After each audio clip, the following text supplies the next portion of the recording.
Coming up, the Cherokee connection to the classic children's novel turned film Where the Red Fern Grows. The original movie was shot here because Wilson Rawls was from just up the road.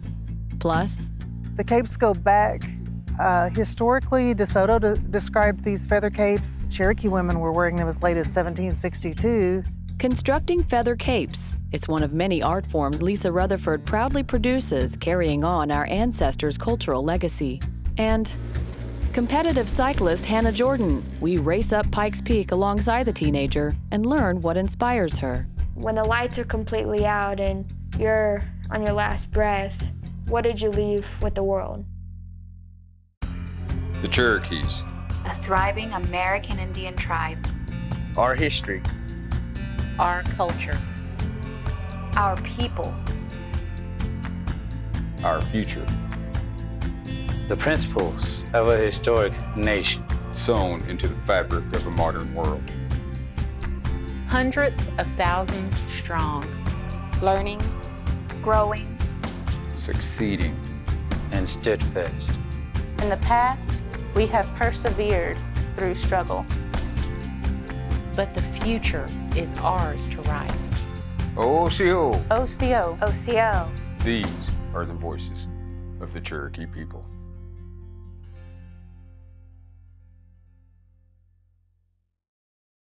Osiyo, I'm Principal Chief Bill John Baker. Welcome to the Cherokee Nation and OsiyoTV. This is how we share our culture, our heritage, our history, and our language with you.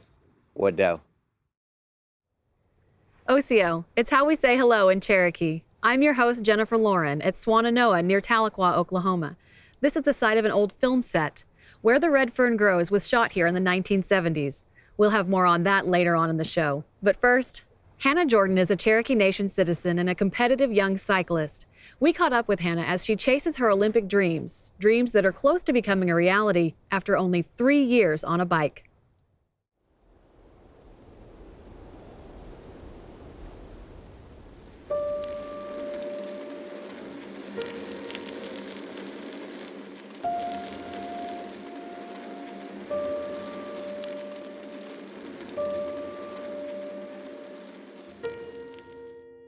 When the lights are completely out and you're on your last breath, what did you leave with the world? Did you inspire the world? What'd you do as a human to improve the world? I'd rather lose like 1,000 times than finally hit that glory moment like the Olympics or becoming pro or just even this next year. I never thought I could do any of this. Like now, I feel like I'm holding someone else's jersey and someone else's medal. I don't even feel like it's mine. It feels weird to have your first national championship title. My first race was when I was 13 and a half. It was 2 months after I learned how to ride a bike, and I did 63 miles a day before that. 2 months after that, I did my first criterium and I took second. Last year I did 58 races in 7 different states. What I'm racing is a hill climb nationals, and it's 13 miles of pure, brutal, awesome pain. And the elevation is 14,000 feet of gnarliness. I think it'll be cool because it speaks to more of my style of riding, because it's general for tiny people, because tiny people get up hills faster, so I get to fly past them all the way up the hill. All right, ladies, have the ride that you came here for. There's no question as we are now ready to launch you in 3, 2, 1, sending off our first wave here of women 50-59 as they're all chasing junior Hannah Jordan up Pikes Peak. When I'm racing, there's it's almost like a focus, like a hyper focus where nothing's going through except for stay on their wheel and be in the front and stuff so I can cover those breakaways, because usually I don't have a teammate with me, so I'm having to focus and be able to be hyper aware of my surroundings. I've never had a coach. Most of my rides has been riding twice a week with a group. Some of my goals are to be in the Olympics. I was at the Olympic Training Center at the Women's Town ID camp. past participants of the Talent Idea Camp have raced in Europe, and they have raced in world championships for our country and as well as the Olympics, and they have gone on to medal as well. It was definitely an eye-opener, and it was full of lots of experiences, and it was tough, and it was like very cool to like be able to train like an Olympian for a week, and it was so cool to meet everybody and see what's behind the scenes. A lot of our athletes are junior athletes, meaning they're under 18, and they have participated in national championships or some bigger national events, and they look at those results to see potential athletes that might continue with the sport and want to grow with cycling. So Hannah was the list from that. They looked strictly at race results, and the cool thing is that they had no clue about my story.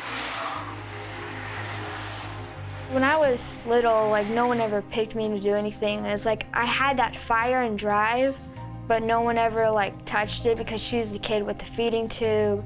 She's little, she's new at this, she'll never do this, she'll never do that. And it's like, if you just give me a shot, I can show you what I can do. It's called a gastral tube, which I call it a G-tube. It's constantly pumping sugar through my stomach, giving me glucose. Your body needs glucose for your brain to function. Usually people have like some kind of glucose storage and their body produces it, and so they think I don't either have one or it doesn't function, and so this constantly keeps it level. I was really sick, like I knew that I was sick. I almost, I guess you could say I tuned it out. Like I was sleeping 20 hours a day, but it was like, for me, that was my normal. I want to make my country proud, show off what I can do, and look back in like 100 years. Well, this was the girl that did cycling, and she had a G-tube, and she never gave up no matter how hard the road was. She kept trying.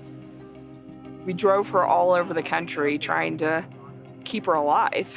You know, we drove her to New York and literally from one coast to the next. After you've been through something like that, I went through all this energy we did to try and keep her as healthy as we could. And like, why wouldn't we go through that much more energy to let her live her life?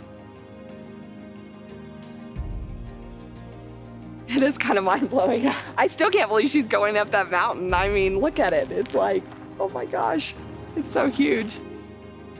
I think it's made me a better cyclist. If you look at the fact that I can't do this and I can't do that, and it's a mountain, and even though it's a mountain, I sort of look my problems face on and look almost past through them.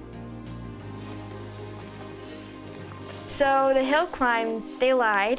It was a mountain, and it was a big mountain.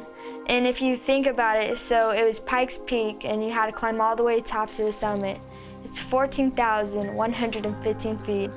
This year, I was the youngest person to ever do it, and last year there was no juniors, girls or guys. I was the youngest cyclist to actually even do it, male or female. A problem is only temporary, and as long as you like have the mindset and drive to do it, it'll carry you nearly anywhere you want to go.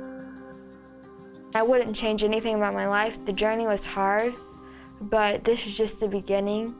I'm not really sure what the journey might head. It's sort of like a toss up in the air, but I'm gonna train my brains out and see what else comes up along. It's sort of every day's an adventure.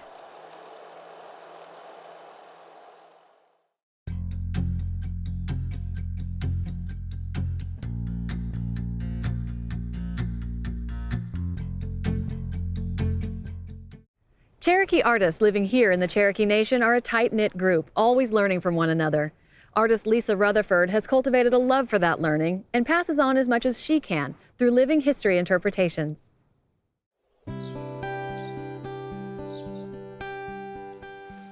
It's just a lot of fun to do this. It's a great life to be able to do art. It's not like work to me, it's more like play.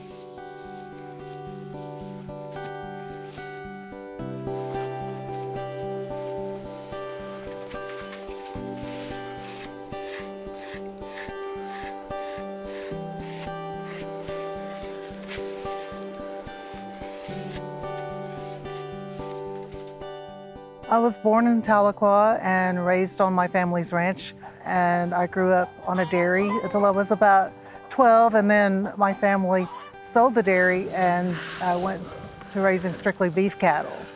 So I've been a farm girl all my life. I think that indirectly it did contribute to me becoming an artist, because I learned if something broke, I had to find a way to fix it. And we just learned to work with what we had. I grew up helping my dad. I like to be outside helping him with the tractors and the balers and the equipment and stuff. I like that more than being in the house. So I've been tinkering around with tools and making things pretty much all my life.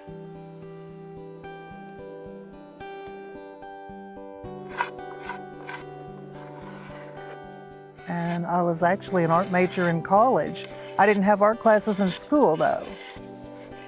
So I didn't really have any formal training. And when I got in college, my advisor told me I wasn't good enough to be an artist, so I should probably change my major. But I did, and I didn't really get into art again until probably late 2004, 2005. A friend of mine took me up to Bill Glass's studio and introduced me to Bill while they were working on the project for The Passage at Chattanooga. Volunteered on that project and worked with them for about 4 months until they completed it. And then I got to go back to Chattanooga, back where my ancestors left on the Trail of Tears. And my name is on a plaque on the wall there today. So it's kind of gratifying to have my name there when I know my ancestors had to leave there. So it's kind of a way of saying we're still here. Bill handed me a piece of fired clay and a brush and some red iron oxide. He shook my hand and said, "Here." He used to put 5 coats on here and brush it off between the coats. So that's pretty much how my ceramic career got revived. One thing, Lisa's always full of ideas though. I mean, she's never lacks. As soon as she comes in, she's got another idea already in her head. Bill is what got me back into art. I've had a lot of really good teachers, and I guess I've learned from the best. So I feel like I have come full circle, since he is the reason I started doing the ceramics and pottery.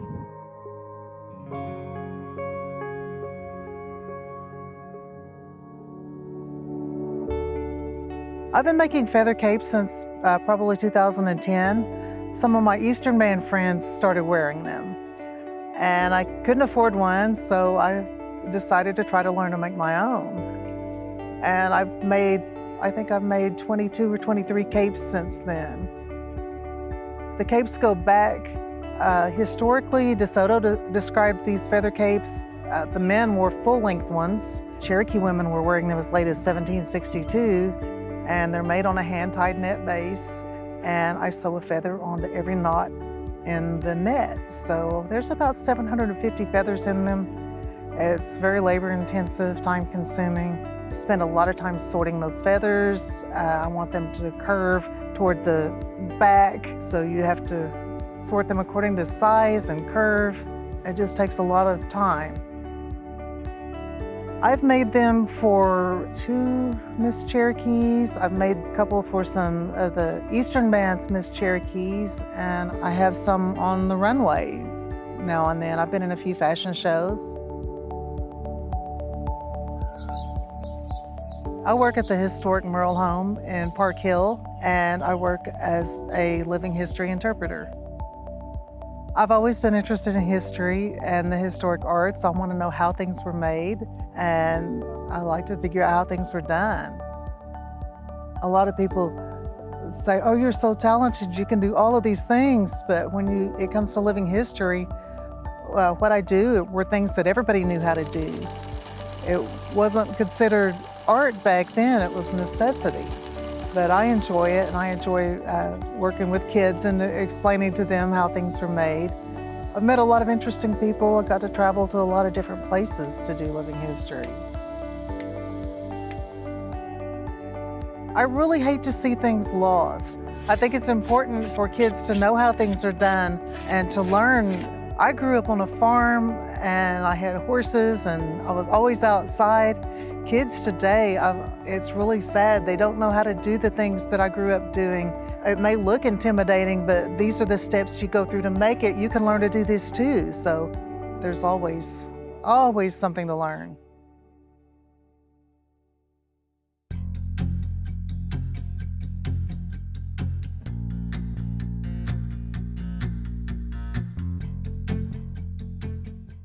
Jalagi, anyone here? Let's talk Cherokee. The Cherokee syllabary is the writing system invented by Sequoia. Each character represents a syllable in the Cherokee language. In this syllabary chart, the top row contains the 6 vowel sounds. The subsequent rows include the consonant sounds.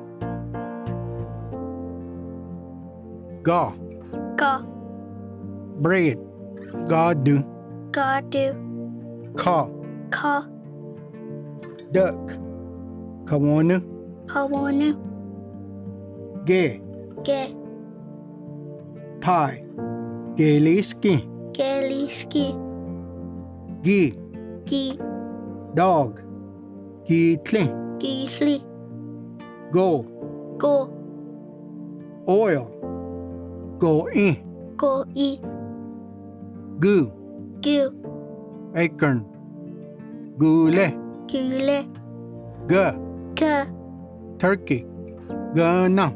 Gana, I saw 2 wild turkeys near the road.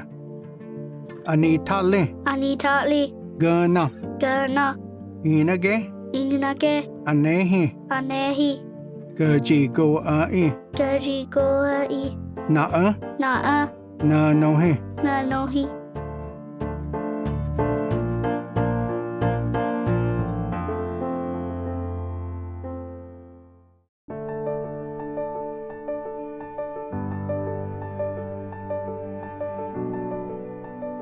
He was best known as the author of Where the Red Fern Grows and Summer of the Monkeys.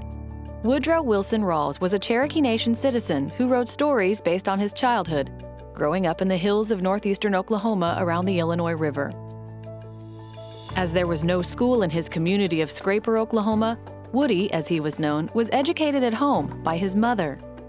As in Where the Red Fern Grows, Rawls' grandparents owned a small general store. Hey, Billy. And his grandmother would order books for the children. Jack London's Call of the Wild was the book that Rawls would cite as his influence in becoming an author. He wanted to write adventure stories like that, about dogs in the outdoors, for boys like himself. And so he would practice writing on the riverbank and tell the stories to his coon dog, Rowdy. Anything I could hear, I'd try in the only way I could to describe what I'd heard with that stick in the sand. To this day, you can find those sandbar words all through these stories. As a young man, Wilson Rawls wrote Where the Red Fern Grows and many other stories. But since he was mostly uneducated, he couldn't spell or punctuate and ended up burning all of his manuscripts out of frustration. It wasn't until he married his wife, Sophie, that she convinced him to rewrite his stories. With Sophie's help, Rawls rewrote Where the Red Fern Grows completely from memory and published it in 1961. It originally appeared in 3 parts in the Saturday Evening Post as The Hounds of Youth. The book quickly became a favorite among school teachers and children alike, and Rawls followed that success with his second novel, Summer of the Monkeys, in 1976. Though it took him most of his life, Rawls accomplished his dream of writing children's novels about animals in the outdoors. Woodrow Wilson Rawls died in 1984, after spending his last years visiting thousands of schools, speaking to school children all over the country.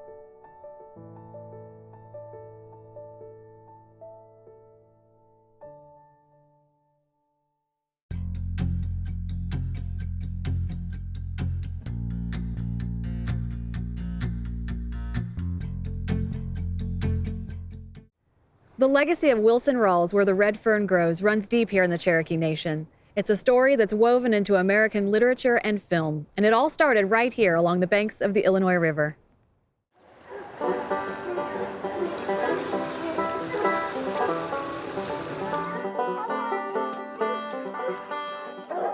I've coon hunted my entire life, been around hounds my entire life. My grandparents had hounds.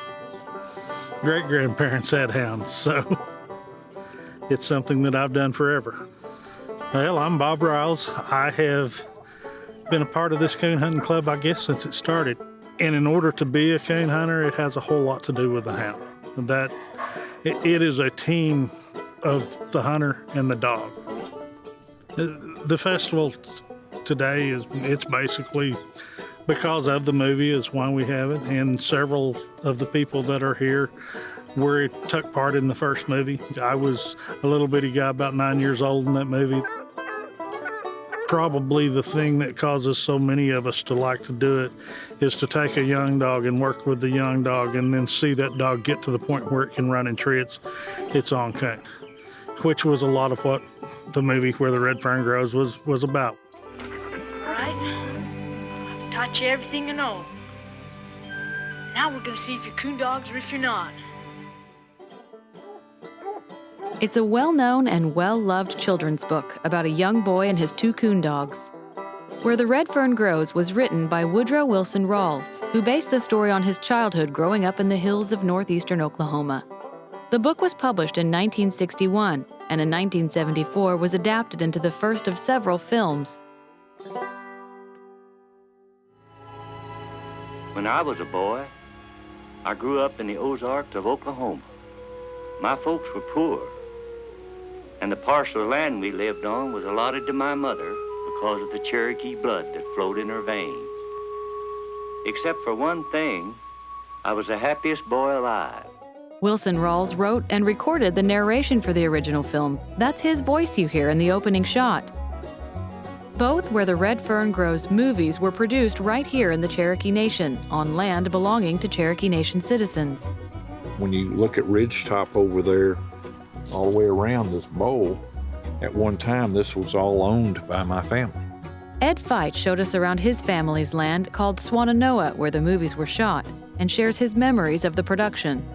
Wilson Rawls' book is something that's impacted elementary children all over the United States and outside the United States for decades.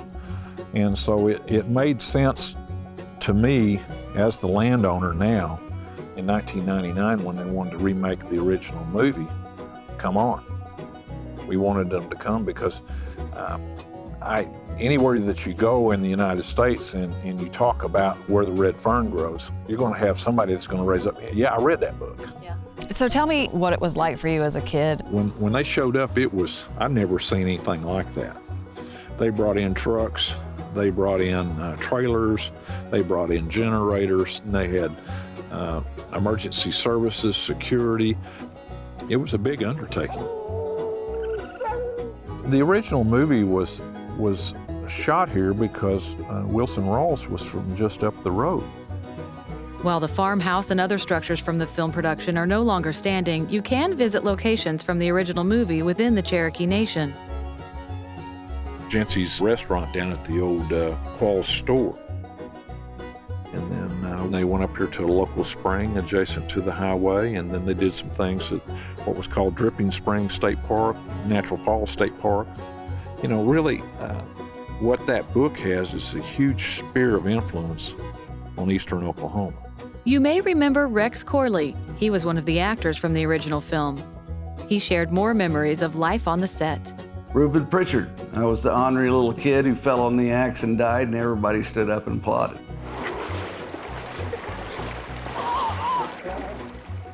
I grew up doing those same kind of things. We coon hunted, we squirrel hunted, we did every kind of hunting and fishing you could imagine because, you know, for a long time, that's how we put food on the table. But one of the shoots that we did was right there on the steps of, you know, his grandpa's grocery store, the general store. We did that take 42 times, and all of us had chewing tobacco in our mouth. Well, at least my brother and I, John Lindsay, he played the part of Rainey. They wouldn't let us change tobacco. We had the same chaw in for the entire 42 takes, so it was everything I could do to keep from getting sick. When Wilson Rawls was still alive, he received countless letters from young fans of his books. Boxes of those letters are housed at the Cherokee National Archives in the Wilson Rawls Collection, located just outside of Tahlequah, Oklahoma, the capital of the Cherokee Nation. And this is where we have all of our Wilson Rawls manuscripts and fan letters. All right, so what we have here are some of the handwritten manuscripts for Where the Red Fern Grows. And as you can see, some of them, a majority of these are the working manuscript. So you see the editorial process that he took in writing through it. So some of the paragraphs are stricken out. Some of the words are stricken through. There are paragraph indents, question marks about if they're going to change this a little bit, or what he's actually working towards. And so later on, of course, it will be typed up for the book itself, but this is really the working manuscript for Where the Red Fern Grows. The majority of the stuff that we do have are approximately 30 boxes of fan letters. One of the things that we do here at the Cherokee National Archives is we preserve not only our culture and our history, but also those who have an impact on our society, not just Cherokee society, but also ours as a whole, who are Cherokee. And Wilson Rawls is one of those people. Well, I think the fact that the book was so popular, and then they actually made the movie in the setting where the book took place, it is something that the community should be proud of. They're able to look at that movie and say, that's my grandpa, that was my grandpa's dog. It's kind of like reading George Orwell's 1984 or reading Kill a Mockingbird. There's just a half a dozen books or so that all of us realize are paramount to our education, and Where the Red Fern Grows is one of those half a dozen books that most people realize and recognize when it's brought up. Though Wilson Rawls died in 1984, his life and work is immortalized through the story of Where the Red Fern Grows and throughout the Cherokee Nation. The year before he passed away, Rawls spoke to a group of students about the impact the film had on him. While I was working with the movie, I got to see something that very few men on this earth will ever see. I saw my boyhood life all come back to life right before my eyes.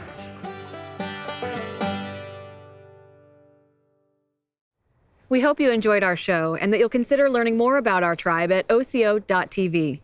There is no Cherokee word for goodbye because we know we'll see you again. We say, Dodadago ha'i, wado.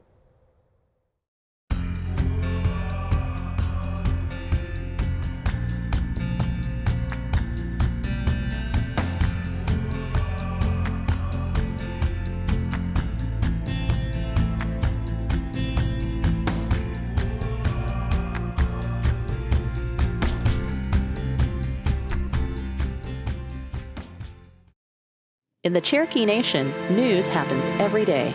Cherokee Nation's economic impact on the state of Oklahoma now exceeds $2 billion. The dollars that are generated here are creating jobs. It benefits everyone. Creating headlines. The new 469,000 square foot health facility is the result of the largest joint venture agreement ever. For the people of the Cherokee Nation, and will impact them for generations to come. Creating opportunities.